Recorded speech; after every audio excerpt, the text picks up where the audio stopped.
and welcome to Final Fights presented by Movies, Films, and Flicks. I am Mark Hoffmeyer, and joining me is a man who is just as confused as I am. It's Tom Trezemer. Hey, Mark, how you doing, man? I'm confused. About Van Helsing? Yeah, so the final fight, right? I get that this is a massive Stephen Sommers bonkers, out-of-its-mind film, but during the final fight, when Van Helsing, and Dracula square off, Van Helsing becomes a werewolf, which is fine because that happened prior in the movie, but his shirt rips off and he's just wearing jorts. When Dracula becomes an evil demon and he goes back to human, his clothes are fine. So is he wearing magical clothes? Yes, right? I mean, that's the obvious answer.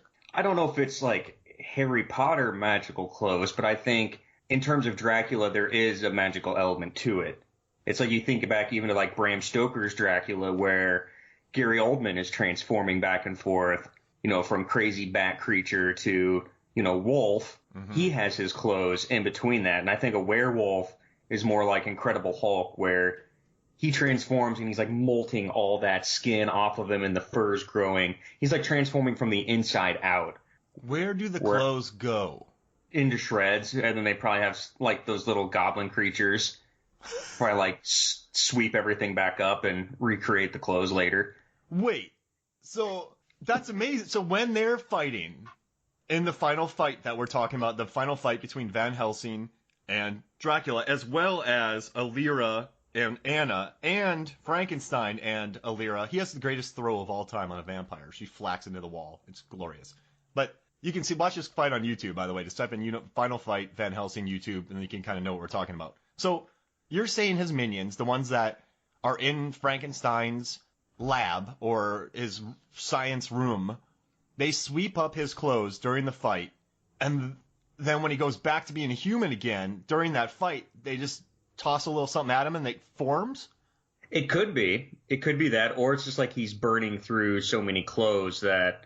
I mean, I don't know if it's more for Dracula or it's Anna's brother that was the previous werewolf. Yeah. Because he's always getting clothes back somehow. Mm-hmm. And where are they getting those clothes? They're probably just picking up the shreds from when he's morphing in the lab on that table. Now, we're talking about a movie where Van Helsing kills Mr. Hyde. And logic and bone structure don't matter in this movie. There are electrical cables that get swung on like vines, and Frankenstein swings about a quarter mile, busts through a plate glass window, and double drop kicks a vampire. What's sad is he's breaking through the rose window of Notre Dame. Yeah, like they are destroying that poor church. So you write about wrestling. You're big into what, Iowa State? You're a big Iowa State. Iowa fan, Iowa Hawkeyes. A big Iowa Hawkeye fan. You write a lot about their wrestling. How was the grappling between Van Helsing and Dracula in this movie? How was their grappling? It was pretty solid. I mean, they both got some good throws in. A lot of throwing in this movie. I feel like when when the werewolf turns into when he morphs into his wolf form, he's more aggressive and feral. I mean, not feral, but he's like going crazy. Yeah. So he kind of loses technique and his stance. But Dracula stays in it. I mean, he goes for those double unders. He gets a good like claw arm going and smashing him on the back of the head, going into a double under and throwing him. I mean, there's some good wrestling in it. It's solid. Now, I was a little worried here because when Dracula went on the offensive, so what happens is that Helsing turns into a werewolf and Dracula turns into a large bat form. In the beginning, the fight's pretty evenly matched. And for a while, Dracula almost has a mount on the werewolf and is just raining down punches on him, 2 punches. But then it seems like the rest of his strategy is to fly away. But that never works against the Wolfman. The Wolfman just catches him by the feet 4 times in this fight. And each time he grabs Dracula by the feet, Dracula goes, "Whoa, what's happening?" And he's surprised by it. He's surprised that the werewolf is trying to kill him. At the 4th time when his feet get grabbed and he goes, "What?" And you're like, come on, guy. You know better than this, Dracula. But would he have done better on the offensive? Because werewolves are the only thing that can kill him. So maybe he wants to get away from this werewolf, but he was having more success attacking. He wasn't countering. Does that make sense? Yeah, he would have been better on the aggressive instead of just trying to counter. It's like he would try to take the Wolfman's throws and punches, and then he would try to fly away instead of being aggressive, getting the space, and then taking to the air. It's like he would, for whatever reason, kept transferring back to human form, but he did that probably 5 or 6 times. Yeah. To have a little conversation. And then have his clothes come back. Yeah, not to bash the movie that way, because I really do enjoy it. Oh yeah. But I do have to question his strategy behind that and where he thought that was going to go. Now, let's get something out there. I enjoy this scene. I really enjoy this fight. However, when you're examining it, I don't think this fight was meant to be examined. Because the more you think about it, you're like, what is happening here? It's supposed to be just a popcorn, forget about it afterwards. But yeah, I do love the gag where the werewolf is choking. I don't know why, but the werewolf is choking the giant bat.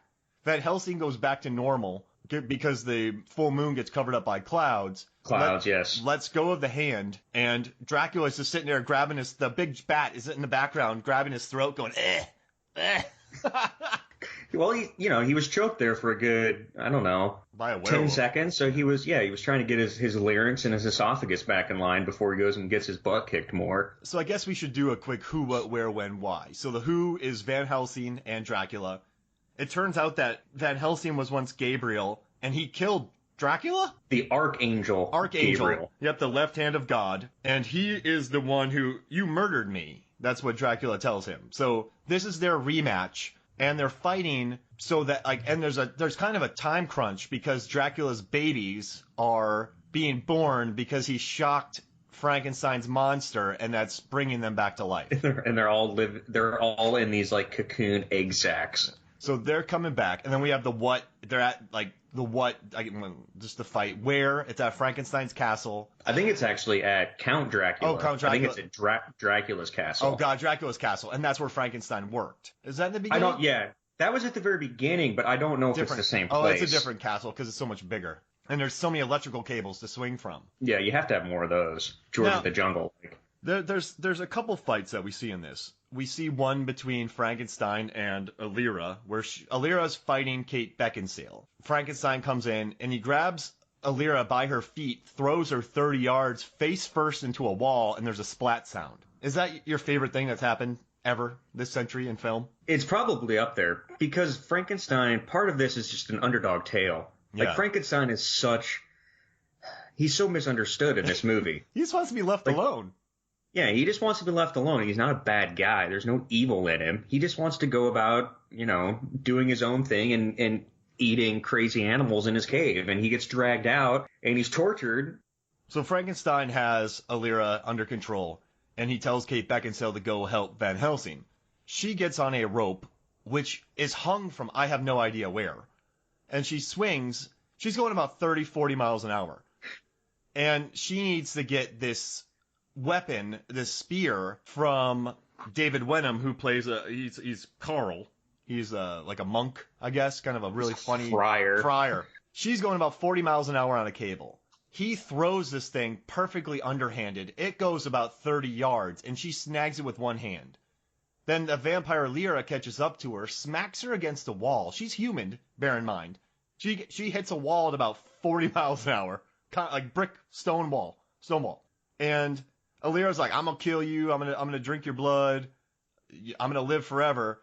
And Carl throws a spear to Anna. Anna catches it and she kills Alira. Now, her line that she says to Alira is, if you're going to kill someone, kill them. Don't stand there and talk about it. Is that a good line? I think it's a fantastic line because it's probably wise advice to live by. Well, you know what? In the real world, sure, but it's not a one-liner. It's like she stretches it out into like a 4-liner. Alira has so many opportunities to kill Anna in this movie, and every time she just stands there and talks about it. And I think it was really bugging Kate Beckinsale's character. Just kill me already. Get it done.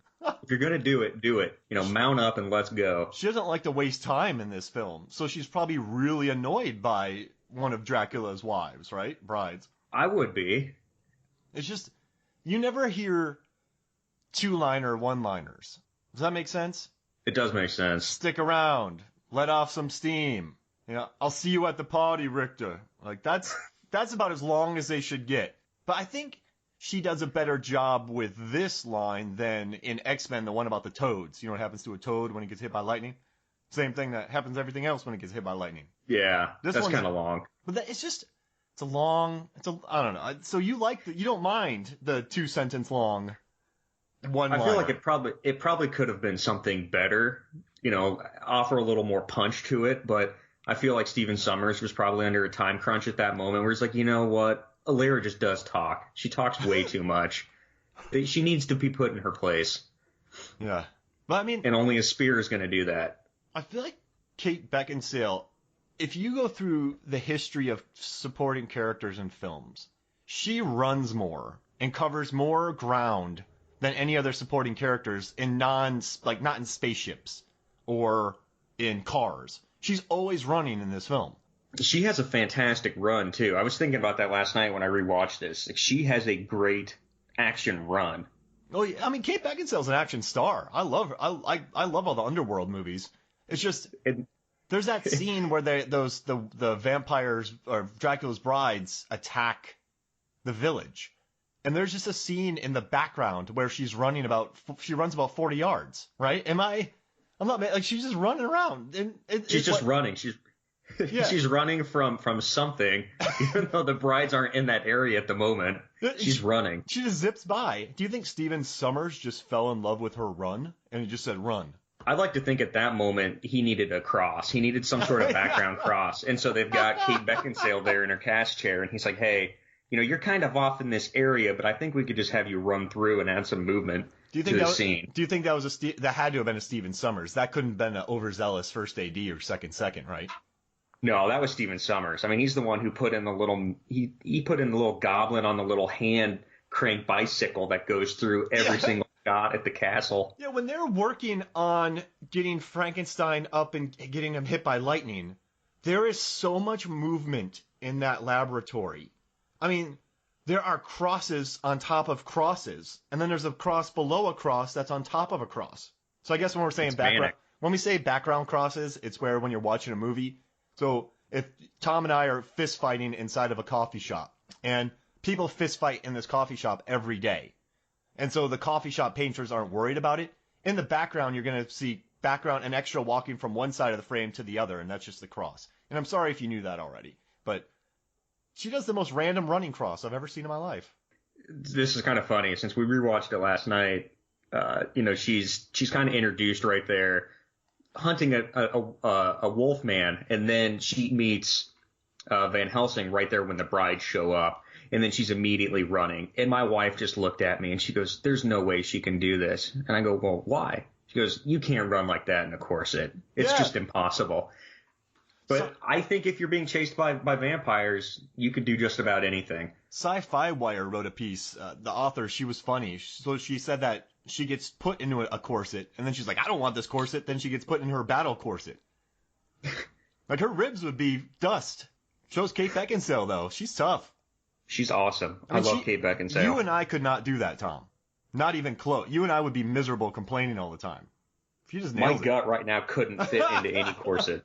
Now, at the end, during the fight, Dracula looks at Van Helsing and says, "I can give you your memory back." And Van Helsing's like, "Nah."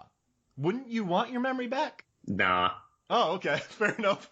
Not at that point, man. He thinks he's going back to Kate Beckinsale when this is all done. Yeah, you're right. He's going to get with the other monster hunter. We got to get to that in a second here. So he's like, "Nah." And then Dracula's all cocky because Van Helsing's back in human form, as human as Hugh Jackman was in 2004. Dude was jacked. Now, he turns back into a werewolf, and he just bites Dracula's throat like he's nothing. So are werewolves that much more powerful than vampires, even king vampires in this world? I think Dracula's just that stupid. I don't think there's any way